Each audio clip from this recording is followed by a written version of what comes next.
వచ్చే ఎన్నికల్లో గెలిచేందుకు ఏపీ అధికార పార్టీ వైసీపీ, ప్రధాన ప్రతిపక్షం టీడీపీలు పెద్ద ఎత్తున ఎన్నికల హామీలు ఇస్తున్నాయి.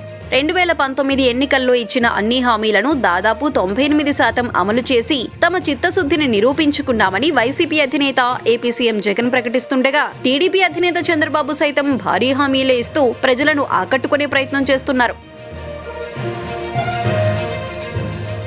ప్రస్తుతం ఏపీ ప్రభుత్వం అమలు చేస్తున్న సంక్షేమ పథకాల కంటే రెట్టింపు స్థాయిలో పథకాలను అందిస్తామని, ప్రతి ఒక్కరిని కోటీశ్వరుణ్ణి చేస్తామంటూ పదే పదే చెబుతున్నారు.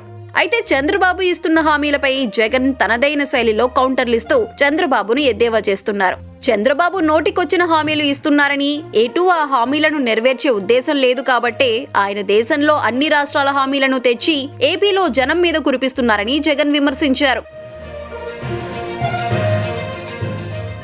తమ పార్టీ ఇచ్చిన హామీలను ప్రభుత్వంలో అమలు చేయటానికి ఏటా 70,000 కోట్ల రూపాయలు ఖర్చు అవుతుందని, వాటి కోసమే అనేక తంటాలు పడుతున్నామని, 70,000 కోట్లకి ఏపీ శ్రీలంక అవుతుందంటూ నిన్నటి వరకు ప్రజలను భయపెట్టిన చంద్రబాబు ఇప్పుడు ఈయనిచ్చిన హామీల విలువ లెక్కగడితే అక్షరాల ఏడాదికి 1,26,000 కోట్ల రూపాయలు అవుతుందని జగన్ లెక్కలు చెప్పారు. మరి అప్పుడు ఏపీ శ్రీలంక కన్నా ఏమవుతుందో బాబు అనుకో చెప్పాలంటూ జగన్ డిమాండ్ చేస్తున్నారు.